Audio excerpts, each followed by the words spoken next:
akhirnya bisa menghirup nafas bebas? Itu pertanda berapa? Jadi saya mewakili Bang Faris RM. Jadi kalau pertanyaannya kapan bebasnya, tepatnya tanggal 15 Februari 2026 sudah keluar dari lapas. Jadi sudah bebas sejak tanggal 15 Februari 2026. Itu perhitungan tanggal-tanggal. Hah? Enggak, itu kan kita cuma ini aja. Tapi pastinya tanggal 15. Gitu. Nah, itu kalau pertanyaan itu. Mas Faris, adanya konser jazz ini seperti apa Mas Faris? Silakan Mas Faris. Gini, sebenarnya saya sama Liberty sama Anita, Bu Anita di sini, kami memang sister company ya. Dia adik saya, kebetulan juga Liberty sister company-nya di Fakrasi Gemilang. Fakrasi Gemilang itu adalah, saya sekalian menjelaskan dulu ya, di Fakrasi Gemilang itu adalah PT di Fakrasi Gemilang yang mana tadinya Faris ada manajemen, terus dijadikan PT karena di Fakrasi Gemilang ini akan berorientasi lebih kepada mengelola aset-aset karya saya, lebih ke situ gitu. Makanya kami harus mendirikan dalam bentuk PT. Nah, kebetulan PT di Fakrasi Gemilang itu berada di bawah satu payung dengan Liberty Production. Nanti saya akan jelaskan kemudian. Tapi oke, saya akan membahas, saya akan menjawab dulu pertanyaan tadi. Ya, Ngabuburit Jazz ini dibikin oleh Liberty untuk banyak kepentingan, untuk banyak hal. Yang pertama sekali adalah syukuran, sekaligus syukuran kebetulan juga di bulan suci, bulan Ramadan, insya Allah barokah. Kami mengundang anak yatim untuk turut berdoa dan berbuka puasa bersama-sama kita. Intinya itu. Nah, tapi kebetulan beberapa teman ingin mendukung. Tadinya tuh syukurannya cuma syukuran itu sekaligus syukuran saya selesai menjalani diklat kemarin itu. Sekolah. Diklat sekolah kemarin itu. Alhamdulillah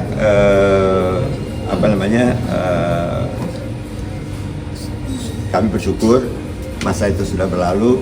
Sekarang masanya untuk masa depan, untuk masa yang akan datang, masa depan.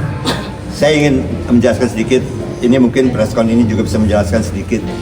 Saya, Faris RM, mulai, katakanlah mulai saat ini, ya, depannya itu mulai menghentikan ya aktivitas Faris RM secara profesional di bidang publisitas.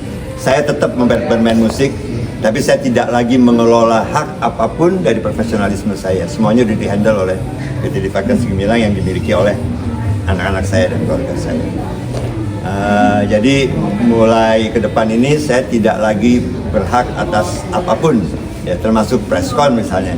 Preskon bisa diatur kan Deo Lipa dan juga masalah legal Ibu Anita. Dan masalah aktivitas semuanya oleh tim dari Fakrasi Gemilang. Jadi secara publisitas saya sudah habis masanya, karena saya ingin kembali menjadi manusia normal, main musik asik-asik aja gitu ya, main band asik-asik aja, main tas asik-asik aja, nggak mikirin honor, nggak mikirin apa-apa gitu, seru-seruan aja. Karena masalahnya pesan moral dari diklat kemarin itu dari Tuhan ke saya itu jelas sekali bahwa dengan adanya kasus itu ya, maksudnya kasus di belakang segala macam, saya nggak akan bicara kasus itu, tapi dengan adanya kasus ya, Anda semua juga bisa tahu lah, Anda semua mengikuti kan, dengan adanya kasus itu, pesan moralnya itu jelas, itu sudah saatnya Faris memikirkan hidupnya Faris sendiri gitu.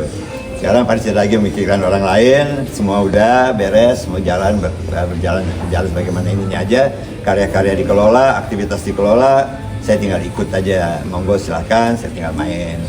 Mas, main di sini mas, oke main. Kayak ini juga gitu nih, gitu juga bilang, mas main mas ya tanggal 8, oke. Langsung oke aja. Enak sekali sih, sekarang bangun tidur enak, makan enak, makanya mungkin gemukan ya. Alhamdulillah. Udah berapa usianya Bang Faris sekarang? Udah berapa usianya? 67. Nah, musisi nggak kenal pensiun kalau usianya 67. Ya, saya nggak kenal pensiun, makanya main musiknya terus gitu. Tapi tidak lagi bersentuhan dengan publik, tidak lagi bersentuhan dengan ini sosial media dan segala macam, bahkan tidak lagi bersentuhan dengan handphone. Saya tidak lagi pakai handphone teman-teman, jadi kalau ada apa-apa tinggal kontak ke kapok pakai handphone. Om Faris jemput Bang Faris ketika bebas. Bebas. Bang Leo sempat jemput. Enggak ada. Saya pulang sendiri. Pulang sendiri, Bang Faris. Kita juga nggak tahu. Kayak film-film gitu. Iya, masuk sendiri, pulang sendiri dong. Om Faris, ini kan akhirnya kan kembali nih Om Faris, pasti banyak karya-karya yang tertahan. Mungkin dalam waktu dekat ada single atau album yang direncanakan mungkin? Iya, itu iya sekali. Makanya, tapi sekarang ini saya harus apa ya, istilahnya itu dia, makanya saya butuh waktu untuk sendiri dulu. Jadi itu sebabnya saya bilang, karena saya nggak mau ngurusin yang lain gitu. Saya mau main musik aja, saya mau berkarya aja, saya mau ini aja. Nanti tinggal bilang, hey, gue punya kalian ini sekian nih, gue mau keluarin gitu, pentas gitu. Mau bikin sama Bang Dio juga, mau bikin juga. Insya Allah ya. Insya Allah, dekat. Jadi banyak sekali sih planning. Tentu aja. Kalau itu tentu aja. Om Faris, mungkin keputusan buat nggak pakai handphone lagi itu keputusan yang berat gak sih buat Om Faris? Enggak, enak loh, enjoy. Lama nggak sih Om untuk memutuskan itu mikirinnya Om? Enggak, saya pikir sebetulnya setelah saya pertimbangkan, karena setahun kemarin juga selama di klub juga saya nggak pegang handphone kan, jadi ternyata enak gitu. Saya tanya sama keluarga saya tanya sama adik saya ini yang ngurus saya banget, saya bilang sama dia, boleh nggak sih saya nggak pakai handphone? Oh boleh, ya udah. Saya bilang kira-kira ada handicapnya nggak kalau gue nggak pakai handphone untuk nata kerja manajemen segala? Oh nggak ada, dia bilang nggak ada. Paling cuma instan doang. Ya teman-teman misalnya mau kontak saya nggak bisa langsung lagi gitu. Kontaknya ada nomor kantor di Federasi Gemilang. Lebih merasa tentram kah Om setelah? Oh iya, tentram sekali, amat sangat tentram. Kenapa mungkin Om apa ada trigger yang bikin Om Faris buat nggak pakai handphone atau media sosial? Iya ribet. Artinya, aduh gitu. Saya mesti ngalamin hal yang enggak karena handphone, aduh ampun. Enggak deh. Berarti bisa dibilang juga Om kejadian kemarin tuh balik. Iya, itu dia, itu salah satunya. Keselin gitu. Om, traumanya masih ada mungkin Om? Hah? Traumanya ketemu? Oh, traumanya sih nggak ada, cuman maksud saya cuman ya kita bijak dewasa aja lah ya, bijak dewasa aja. Makanya itu gitu kan gini. Kalau saya sih ngeliatnya gini aja ya. Saya orang Muslim, sebagai Muslim saya ngeliatnya gini aja. Pesan Tuhan itu kepada rasul-rasulnya itu adalah kalau sudah tidak bisa dia papain lagi berhadapan dengan masalah, hijrah. Ini saya hijrah. Seperti juga para rasul, saya hijrah. Hijrah dari profesi, hijrah dari sosial media, hijrah dari pergaulan. Saya sekarang kayak mikirin diri saya sendiri dulu deh. Gua dulu enak gitu. Tapi kalau nggak ribet gitu. Kita mikirin buat orang ribet. Mungkin hijrah juga dalam artian mendekatkan diri ke agama. Kenapa? Guru spiritual. Guru spiritual nggak ada. Guru spiritualnya langsung Allah Subhanahu Wa Taala. Dan Al-Quran. Yang sudah dilakukan setelah keluar dari sekolah Sekarang ini ya santai-santai aja sama keluarga, sama anak-anak. Mau nih. Mungkin hijrah juga dalam artian mendekatkan diri ke agama, lebih mendekatkan diri. Iya, itu juga salah satunya. Walaupun kemarin sebetulnya juga udah dekat juga ya. Artinya saya sangat termasuk keluarga yang cukup religi, tapi kali ini emang saya udah situ aja deh gitu. Mungkin lebih banyak kegiatan di agama juga. Iya, keseharian ya. Banyak, tapi saya nulis buku. Saya mau terbitin buku ketiga lagi setelah 2 buku yang sebelumnya ini kan dari yang diterbitin Kompas sama diterbitin Republika. Saya mau nulis lagi. Yang enak-enak aja. Kemarin seberapa penting sih peran Bang Deo dalam menangani kasus Om Faris sendiri?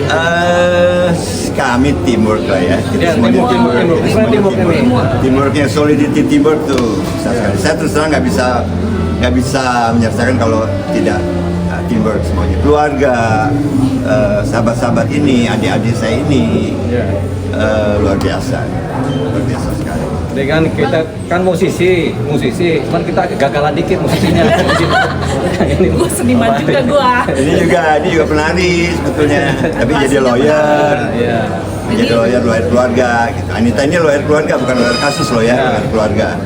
Bang Deo melihat perubahan Ini keluar dari kasus. seorang Faris RM sendiri. Oh ya, sejak diklat 6 bulan 7 bulan diklat itu ya berubah, memang udah bertobat. Jadi Bang Faris ini udah lama bertobat sebenarnya, cuman belum ada yang terpublikasi secara baik kan. Ini Bang Faris yang cerita sendiri, memang beliau sudah bertobat. Kenapa nggak pegang handphone? Itulah salah satu bentuk pertobatannya. Nah, begitu kan.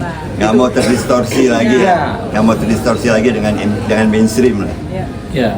Mas, tapi kalau masih ada tawaran seperti sinetron atau film masih diterima nggak? Silakan ke Diva Kresi Gemilang, silakan. Makanya itu saya Anita, saya dari Liberty Production, yang mana sister company dari Diva Kresi Gemilang sekaligus lawyernya dari Diva Kresi Gemilang, yang dibantu juga dengan Mas Olive di Olipa ya, tentunya kita satu tim ya, banyak. Terus yang membantu untuk Mas Faris, manajemen Mas Faris, dan saya juga pribadinya Mas Faris dengan Liberty Production. Makanya pada sore hari ini kita ngumpul ngadain acara bersyukur, kayak gitu, bersyukur dengan Allah, dengan kembalinya Mas Faris di tengah-tengah kita. Terus kami juga Liberty Production mengundang anak-anak yatim untuk berbuka puasa bersama, kan gitu ya. Jadi memang lebih private, lebih ini, makanya apabila teman-teman atau para IO mau hubungin, bisa ke ada nomor kontaknya, nanti kita share Diva Kresi Gemilang. Nanti pastinya teman-teman pasti lebih sering ketemu dengan Pak Devi tadi, Mas Edi ya, dan kita berdua. Jadi Mas Farisnya hanya ya untuk di belakang layarnya aja. Maksudnya memang produknya yang kita ini adalah Tinggal bendanya doang. Iya, makanya aku bilang produknya. Aku nggak mau bilang benda loh, tapi beliau yang bilang benda. Produknya ya itu ya Faris RM. Tapi kalau mau event, mau Java Jazz gitu ya Bang ya, mau apa, masih bisa tentunya. Tapi sudah tidak bisa lagi direct ke Mas Faris. Ya ada manajemen yang melindungi di sini atau bisa kontak ke Pantai Vimen di Fakultas Gemilang. Mbak Dita bicara soal proyeknya Om Faris sendiri, apa sih mungkin kedepannya udah ada? Udah ada. Di mananya gitu? Banyak, insya Allah alhamdulillah mungkin banyak. Kita juga ada beberapa jadwal mau keluar kota. Ada mau ke Makassar juga gitu. Banyak lah pokoknya, ada beberapa. Langsung beraktivitas ya? Iya, kalau langsung beraktivitas kita di Fakultas Gemilang dan ex Liberty Production langsung nggak ada tunggu-tunggu, karena beliau seniman ya. Kita sebenarnya di sini bertiga di seniman gitu. Iya kan gitu. Jadi karena banyak agenda juga yang udah nunggu sih kan, agenda kayak Java Jazz, pameran jazz. Gitu. Dan Liberty Production jangan lupa teman-teman kan tahu Jakarta Street Jazz Festival. Itu kan aku yang buat gitu. Ya mudah-mudahan dalam waktu dekat ada lagi. Aktivitas produksi internal maupun eksternal tuh. Jadi teman-teman ingat juga ya, saya musisi bukan pengacara ya. Bener. Masa? Gitu deh. Ada kolaborasi nggak sih Bang? Belum tahu. Kapan? Saya lagi mau dodong beliau nih ntar malam nyanyi. Harus nyanyi ya. Ada kolaborasi nggak sih Bang? Iya. Tadi kan udah dibilang ya, ada kolaborasi dengan Bang Deo, dengan Mas Faris RM. Kita lagi ngomongin ini dalam waktu dekat. Mudah-mudahan ya Bang ya. Mungkin dalam waktu dekat atau dalam waktu jauh? Jangan dong. Gimana sih ucapan? Jangan.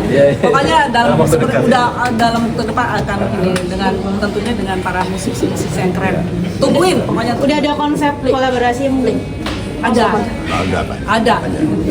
Pokoknya dalam waktu depan mudah-mudahan Bang Deo Satu persatu ya. Satu persatu.